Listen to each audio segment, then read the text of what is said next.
Right. Hello, everybody. My name's Jamie Holtree. My name's Isabel Smith. And I'm Crimson Barker. This is going to be our assessment of the 2004 film Crash. The first question is identify 2 or 3 specific scenes where characters were either escalated or de-escalated in the crisis situations. For the escalation scene, we're talking about the scene where Officer Ryan pulls over a black couple, and he's doing this because he's a racist and he wants power and control. And the scene starts out escalated. The scene right before, he had been talking to the insurance lady about his father's urinary tract infection that isn't getting better. And at the end of that phone call, he said something very racist to the woman. She said, my name is like, I can't remember the name. And he said, Yeah, like, their name's of like course it is. Shaniqua or Shaniqua, something that you would Yeah. consider a black girl's name. And he said something like that tracks, or of course it is. It wasn't nice or necessary. But then the very next scene is you see him getting the call for the black SUV that's getting stolen, and he sees a black SUV, and his partner's like, oh, that's not it, and he decides to pull him over anyway. When he pulls him over, he walks up to the car, and immediately he says something about Cameron, the way Cameron's speaking, because Cameron's an educated man, so he's speaking like an educated man. And then something said about, why are you pulling us over? And he retaliates with pulling Cameron out of the car. And then when Cameron is on the passenger side of the car being detained, his wife gets angry and opens the door and starts arguing with the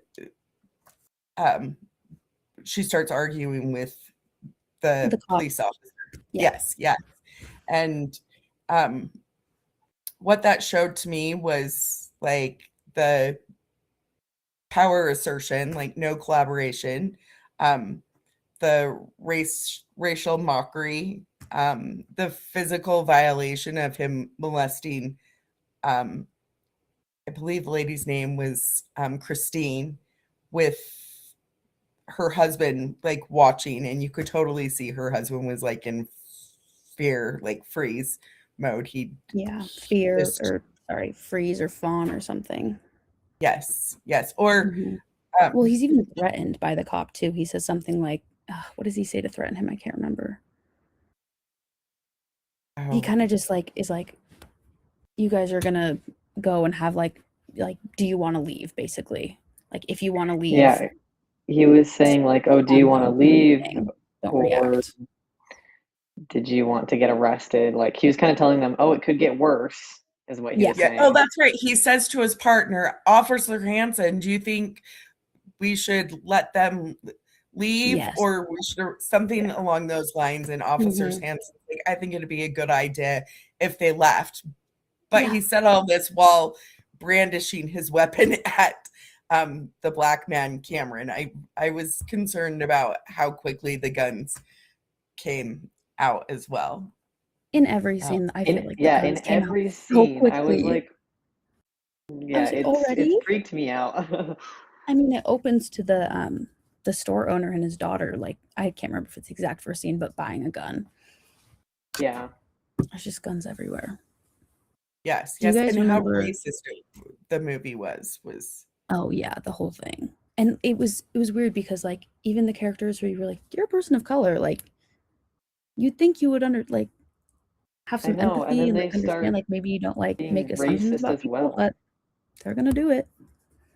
Yes, it throughout the movie, I felt like the people with the power matched energy with just common citizens instead of like taking control of the situation and de-escalating the situation. I did, which I think the next topic is the de-escalation scene. Would you guys like to talk about the scene where Officer Ryan finds Christine's car upside down? She just had a car accident. Or is there another one you'd rather talk about? Yeah, no, we can totally talk about that one. I also, another one that came to mind is when they try to do the carjacking again later in the movie, and the movie director gets involved somehow and is driving the car and then is like chased by the cops, and then he's able to like get the other officers to like put their guns down and like be like, you don't want to do this, like they'll shoot you, they'll do it. Right. Oh, yeah. It was And like let him go, guys. Officer, Like, yeah, it was like Officer Hansen's answer, like his apology for him and his partner, or what his partner did to his wife, but Yeah. also his just complete, like, he froze and was like, I don't know how to handle this. he even called him his friend and said, like, this is my friend, I know him, like, don't do this. Yeah. Yes. Because I honestly, in that scene, I was like, I know how this is gonna end. Yes, yes. And I was dreading it.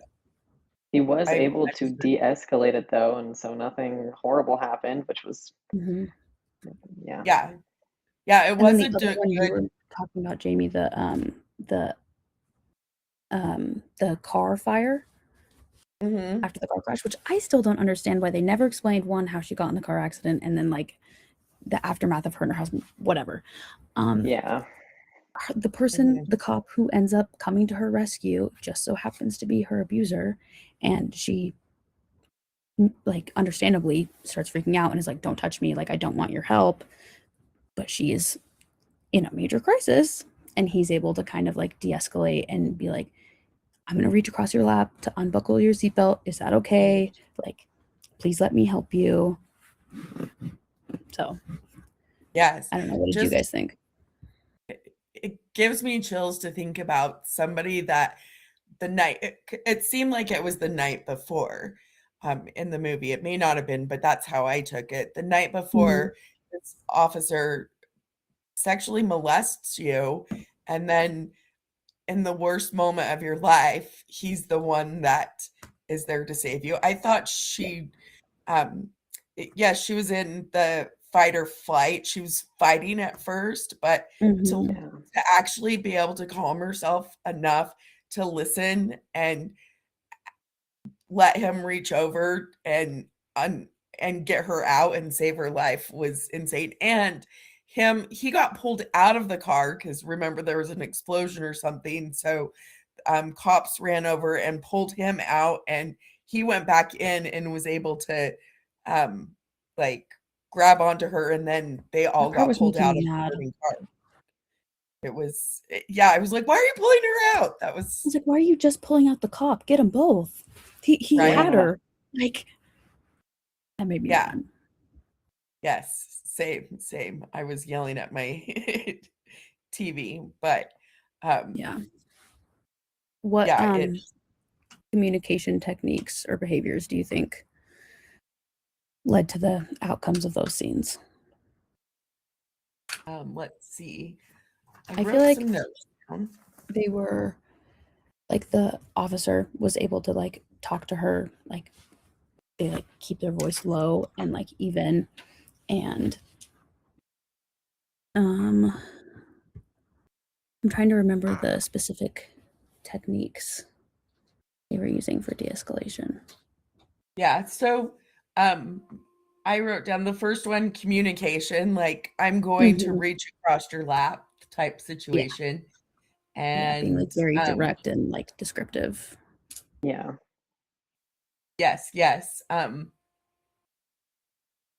He didn't react like when she screamed either I hate you or don't touch me. He didn't react to that. He stayed calm and like explained to her, look, I got to do this. I have to get you out. That's a, Yeah. a de-escalation technique. And then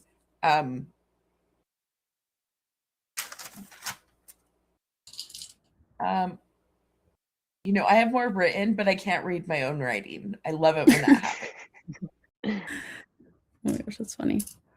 Yeah, I just feel like in general, just like the staying calm, being super communicative, like you said, not like reacting to like things that most people I think would react to. Yes. Yeah. And this time, instead of putting everybody's life in danger, he actually risks his own life to help her, which, in my opinion, is what law enforcement should do. It's protect and serve. I feel like they're also like kind of repetitive. Like even with the cop later trying to get the other cops to put their guns down, it was like, I know him, or like early, I'm gonna help you, I'm gonna help you. Like I felt like he was repeating things, or they both were, to de-escalate the situation to make sure they like understood what he was saying. I agree. Do you have anything to add, Crimson? You guys basically said what I was thinking, so with that topic anyways. Perfect. All right. And then how can we connect that to crisis intervention tools? Did we already do that? I think that's what we just did. Yeah, like okay, building rapport, grounding technique. Building rapport, that's a good one. Yep. Yeah, at a certain point in the car, they were like talking to each other fairly normally, and I was like, hey, maybe someone should remember that you're in crisis. Like, let's go, guys. Right. Get a move on. This is the time for chit chat. Yes. But no, I know that like obviously it worked, and building rapport is important because it was able to get her to calm down and take his help. Yes. And in the scene with Officer Hansen, where he's saving Cameron from the carjacking that's his own car, I thought that the way that Officer Hansen was talking, like, do you want to go home? That kind of stuff was kind of like safety planning. Like he was stating things like, this is my friend. Like, he's not going to shoot you. He does not have a gun, even though he had a gun in the back of his pants. Like, that was crazy. It was I was like, crazy. you don't know that he doesn't have a gun, my guy. Yeah. And if you think he doesn't, you'd be wrong. Yes. And then for the traffic stop, I feel like Officer Ryan violated every character in that scene in any way you can. The power tripping. He's my least favorite. Yes, instead of the rapport, Officer Hansen's unsafe gun display, that kind of stuff. Just,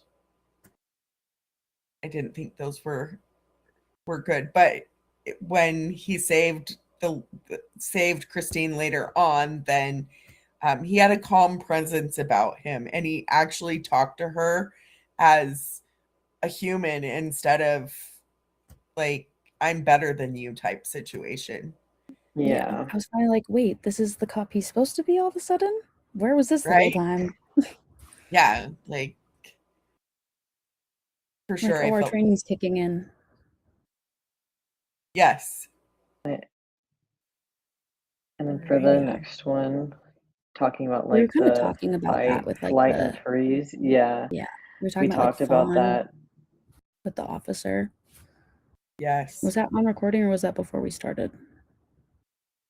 I think that was like kind of just in our discussion just now. Okay. We were talking about the fight or flight, and we also did just analyze the moments when they were dysregulated. Yes. Yes. How was your guys' personal regulation? Like, what did you guys use, and what patterns did you notice? Is what it says. Oh, okay. I noticed that I was really like triggered or activated, whatever the word was, by scenes with sexual assault, their abusers, and And then anything like involving children was really difficult. Like the little girl, obviously, when I thought she was being shot, was super difficult. I feel like there was another pattern, but I can't remember what I wrote down. What about you guys? Honestly, like the whole movie was, I felt just irritated like most of the time because I'm like, why in every scene is someone being racist? I just don't get it. Like, Yeah. it was insane to me. And then like the sexual assault was very triggering. And then towards the end, where the mom finds out her kid was dead, that scene was also really God, hard. I forgot about that. Oh yeah. When she's screaming, that was awful. Yeah. Another pattern I feel like I noticed was anytime there were like guns involved, I was like on edge. Yeah. For me, it just reiterated why I don't like cops, and I said the same thing. I was like, why I have a bias against cops, and I need to fix that. Yes, they just have to work definitely with need cops. a social worker to be like, wait a minute.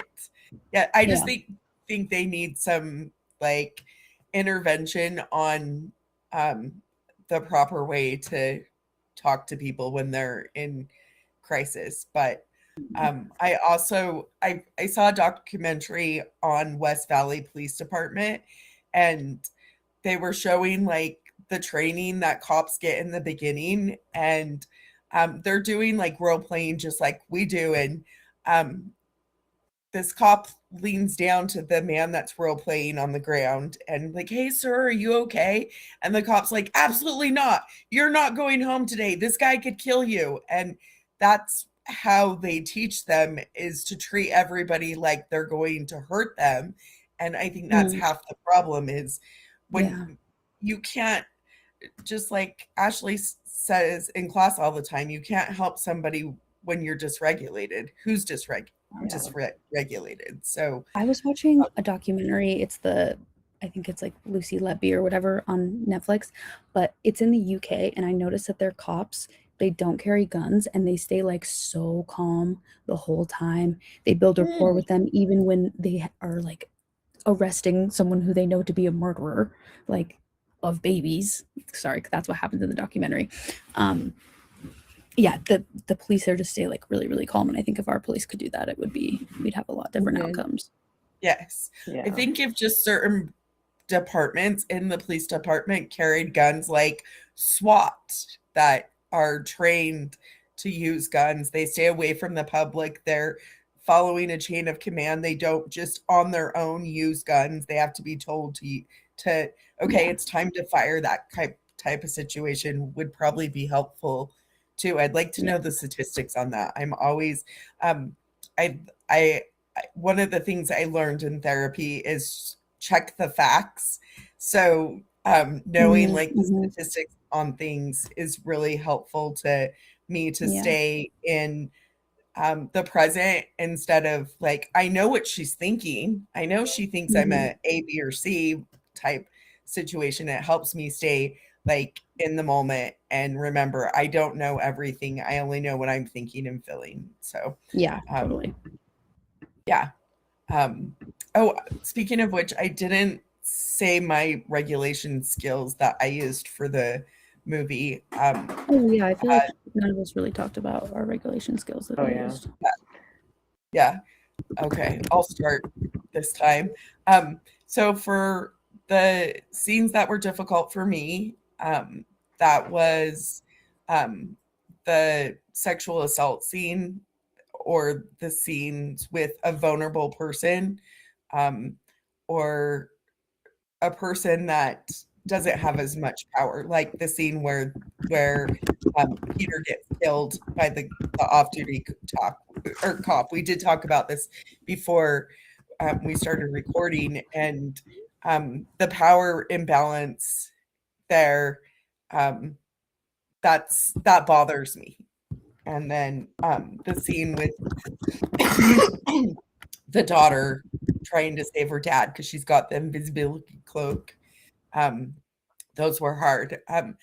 The sexual assault scene was the worst for me, and I just reminded myself, I am safe. This isn't happening to me. And then the feelings that it was bringing up, I have like a big red container that has a lock on it. The only one that has the key. Once I put something in there, it can't come back unless I get it out. So I put those fillings in there so I didn't like get more dysregulated and start to dissociate. And then I always like rub my feet on the ground, and that helps me like stay grounded. So those are some of the coping mechanisms I used. Yeah. I had my dog with me the whole time, so anytime I took a break, I was just like spending time with her and like petting her and whatever, but I was kind of like, that's not always going to be available to me as a crisis worker, so I'm going to need some more regulation skills in my toolkit. Yes. Yeah, for a couple of the scenes, that's kind of what I did too. Is I have a really cuddly cat, and so I was just like, you know what, I need you right now. Yeah. But for like the really triggering ones, it helped, but not enough. I'm like, I kind of feel the same way where it's like, I need to learn some things that aren't related to my animals. There was like Yes. one time when they took a break and went outside, and like the cold, fresh air was actually like pretty helpful. Yeah. But it just kind of like brings you back to reality and like immediately like calms you down. I don't really know why, but it's because cold brings our brain back to homeostasis. That makes sense. Yeah. I can't think of any other ones. Oh, what I wanted to say about this is I noticed when I was crying, like, I can't cry at work. There's no crying in work. What am I going to do when I see something that's so horrific? And I can think of a million things off the top of my head that a crisis worker would maybe go home and have a moment and maybe cry, but it's not about you, so you can't make it about you and cry, for lack of better words. Yeah. Let's see. Do you guys want to stay on this or move on to the next question? You should probably move on. Okay. Yes, we're at 22 minutes, so the next question was. Sorry, what'd you say, Jamie? We're at 22 minutes, so we're going to want to wrap it up. Okay, cool. I will say the character's social locations and how that like affected our opinions.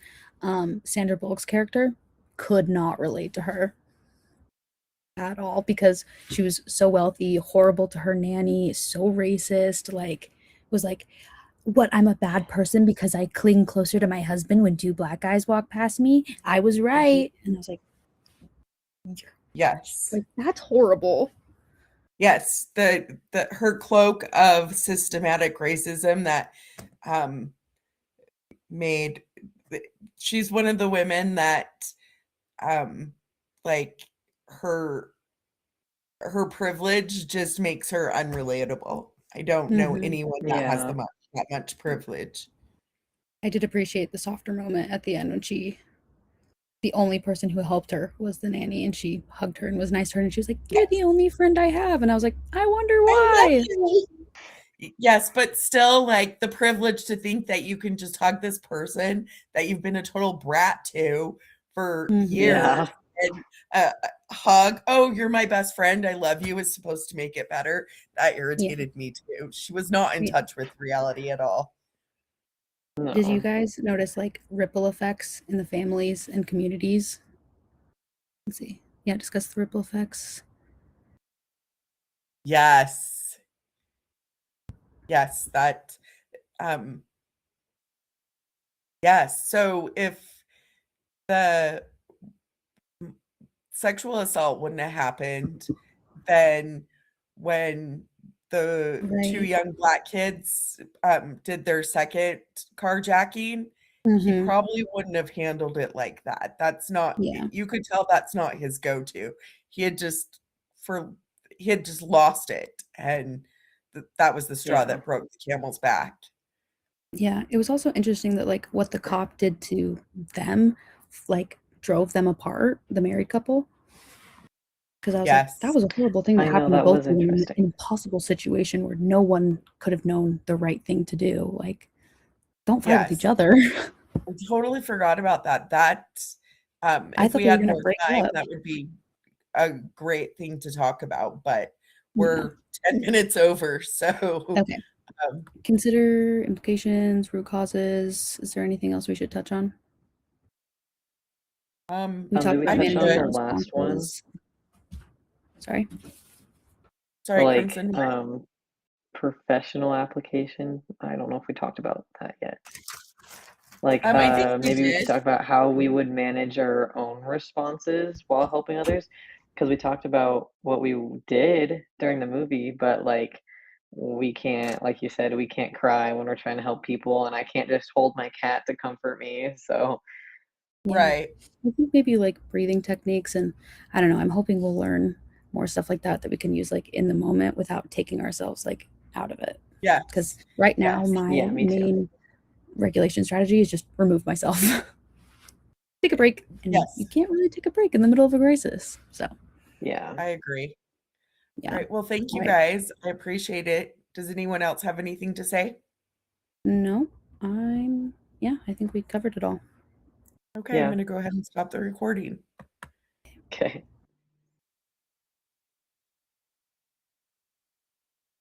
Okay, that paused it. Okay. Are you sure you want to pause the recording? You can assume by, yes, I'm sure.